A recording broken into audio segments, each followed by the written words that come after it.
15 August 2026। 24-এর পট পরিবর্তনের পর ধানমন্ডি 32 নম্বরের চিত্র ছিল একেবারেই ভিন্ন।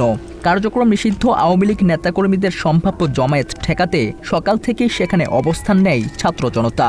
সতর্ক পাহারার মধ্যেই ঘটে যায় একটি চাঞ্চল্যকর ঘটনা। সেদিন সকালবেলা ধানমন্ডি 32 নম্বরের প্রবেশমুখে হাতে বস্তা ভর্তি সিঙ্গারা নিয়ে হাজির হন এক যুবক। উপস্থিত জনতা ও গণমাধ্যম কর্মীদের তিনি জানান, মুজিবকে ভালোবাসেন বলেই নিজ উদ্যোগে তিনি অসহায় মানুষদের সিঙ্গারা খাওয়াতে এসেছেন। এটা 15 আগস্টের বঙ্গবন্ধুর পক্ষ থেকে আমি সিঙ্গারা দিচ্ছি। এটা আমার ব্যক্তিগত, আমি বঙ্গবন্ধুকে ভালোবাসি, বঙ্গবন্ধুকে পছন্দ করেই আমি এই সিঙ্গারাটা অসহায়দের মাঝে আমি ব্যক্তিগতভাবে দিচ্ছি আর কি। মুখে তার জয় বাংলা স্লোগান, নিজেকে কোনো রাজনৈতিক দলের সাথে সম্পৃক্ত নয় বলে দাবি করলেও তার এই উপস্থিতি মুহূর্তেই উত্তাপ ছড়ায় সেখানে। ঠিক সেই সময়েই ঘটনাস্থলে আসেন বৈষম্যবিরোধী ছাত্র আন্দোলনের পরিচিত মুখ এবং জুলাই যোদ্ধা ANM আয়াস। তিনি ওই যুবককে জেরা করতে শুরু করেন।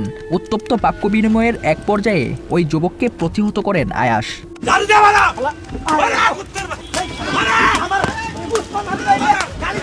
ঘটনাটি তাৎক্ষণিকভাবে সেখানে উপস্থিত গণমাধ্যম কর্মীদের নজরে আসে। সাংবাদিকরা আয়াসকে ঘিরে ধরেন এবং প্রশ্নবাণে জর্জরিত করেন।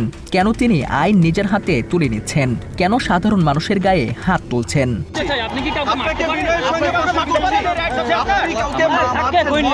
সাংবাদিকদের এমন একের পর এক প্রশ্নে ক্ষুব্ধ হয়ে ওঠেন আয়াস। তিনি সাংবাদিকদের আওয়ামী লীগের মিডিয়া আখ্যা দিয়ে ক্ষোভ প্রকাশ করেন।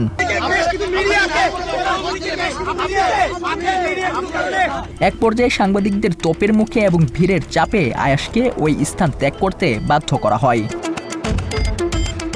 এই ঘটনার ভিডিও সামাজিক যোগাযোগ মাধ্যমে ছড়িয়ে পড়লে শুরু হয় তুমুল সমালোচনা। অনেকেই আয়াসকে সাধারণ মানুষের উপর হামলার জন্য দোষারোপ করতে থাকেন। কিন্তু ঘটনার মোড় ঘুরে কয়েক ঘন্টা পরেই বেরিয়ে আসে সিঙ্গারা বিতরণকারী ওই যুবকের আসল পরিচয়। জানা যায় তিনি কোনো সাধারণ পথচারী বা নিরীহ মানুষ নন। নেটিজেনরা তার পুরনো কিছু ভিডিও সামাজিক যোগাযোগ মাধ্যমে সামনে নিয়ে আসেন। সেসব ভিডিওতে দেখা যায় ওই যুবক আওয়ামী লীগকে আলাদা ধর্ম দাবি করে চরম বিতর্কিত মন্তব্য করছেন। জয় বাংলা, আওয়ামী লীগ হচ্ছে একটা ধর্ম, এখানে নীতি আছে, নৈতিকতা আছে, আছে মানবতা। শুধু তাই নয়, আওয়ামী লীগের রাজনীতির সাথে তার সুস্পষ্ট সম্পৃক্ততার প্রমাণও মেলে। জয় বাংলা, জয় বঙ্গবন্ধু, বাংলাদেশ চিরজীবী হোক, শেখ হাসিনা আসবে, বাংলাদেশ আবার হাসবে। জুলাইয়ের ছাত্র জনতাকে জঙ্গি আখ্যা দিয়ে নানা বিতর্কিত কথাবার্তাও বলেছেন তিনি। জুলাই জুলাই করিস নালো, জুলাই জঙ্গির নলে।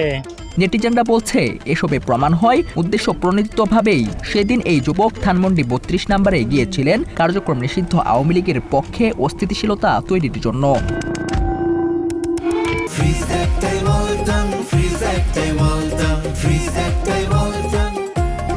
বিষয়টি পরিষ্কার হওয়ার পর সামাজিক যোগাযোগ মাধ্যমে একটি বার্তা দেন আয়াস। তিনি বলেন, কিছু মানুষের ভুল ব্যাখ্যা ও পক্ষপাতের কারণে আজ বিপ্লবীরা হেরে যাচ্ছে। সত্যকে সত্য এবং মিথ্যাকে মিথ্যা বলার সময় এসেছে।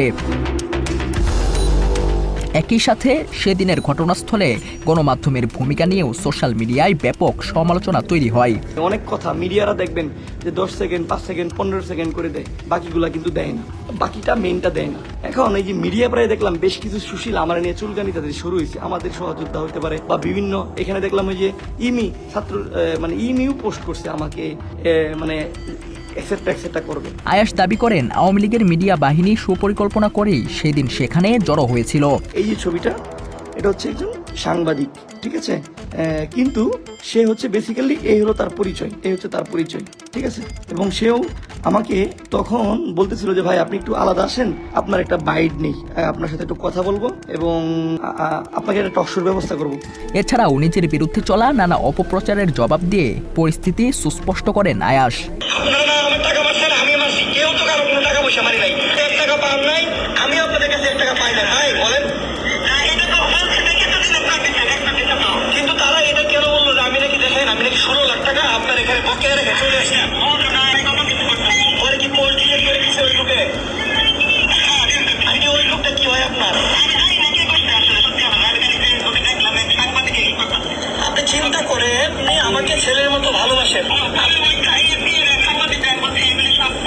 যে ওরা কি করতে চাচ্ছে এবং আগামীতে কি করবে। তো আমি আপনাদের দোয়া চাই। আমি লাইভে আসতাম না, শুধু লাইভে এসেছি এই যে অপপ্রচার যারা চালাইতেছে তাদের এগেনস্টে আপনারা কথা বলুন। অন্য এক ভিডিও বার্তায় তিনি জানান, বিভিন্ন নম্বর থেকে ক্রমাগত হুমকি আসছে তার কাছে।